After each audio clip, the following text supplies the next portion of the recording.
Where did I do with my knife? There it is. If you feel on top of this thing, you'll see that there's a bone right here.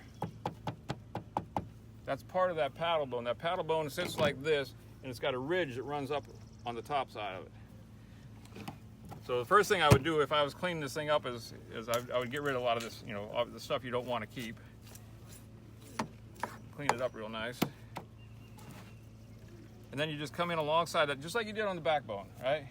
Come in alongside that bone. It'll actually guide your knife for you. And once you get down to the bottom, you just work your way underneath it, out that paddle. Work your way up, work your way up. You see what I just did?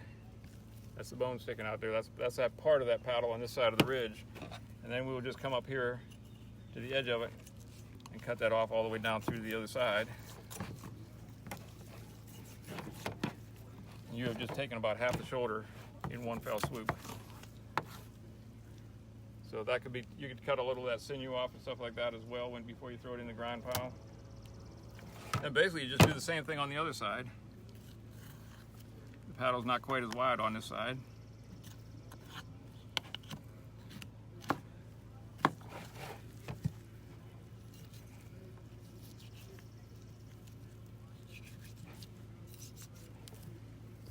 That's a piece of ground. And basically you're almost done with that piece, right? The last thing I will do on the back side, particularly on a bigger deer, you've got a little bit of this connective tissue on the top. I just kind of fillet that off of there.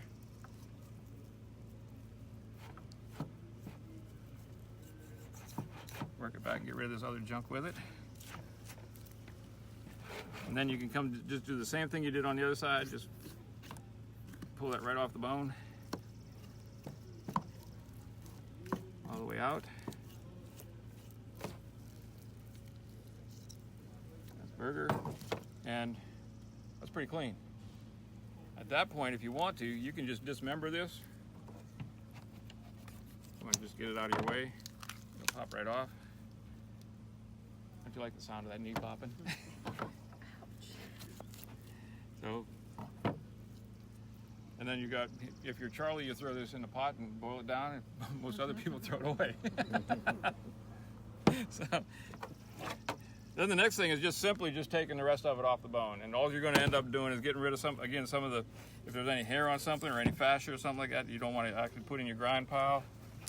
Some of this stuff down in here, you see a lot of the sinew. I just kind of work that back as well.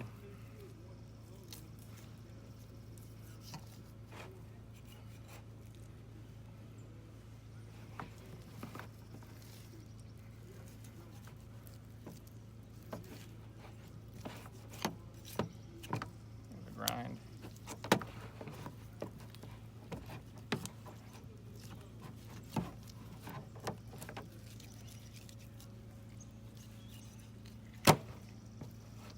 It's amazing when a lot of the different students, I have a lot of students over every year to learn how to do this processing and stuff. We'll start with 10 or 15 students at the house butchering 5 or 6, 7, 10 deer in one day, and some of them get it.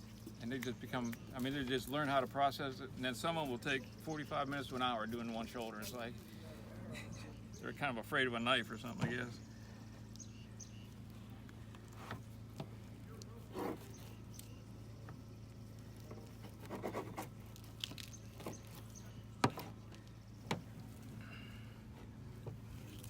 So it ends up, all you're doing is taking the rest of this meat off of here.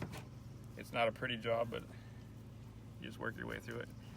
Again, with a deer that's actually had a chance to age, this meat will be a lot less soft. So a lot of these cuts will come a lot easier.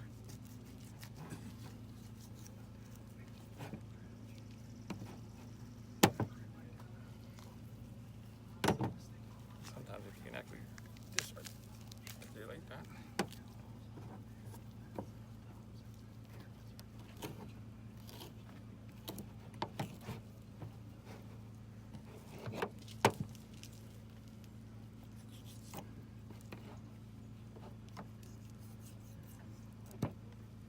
Okay, that's pretty clean at that point. There's not a lot left on there. Y'all good?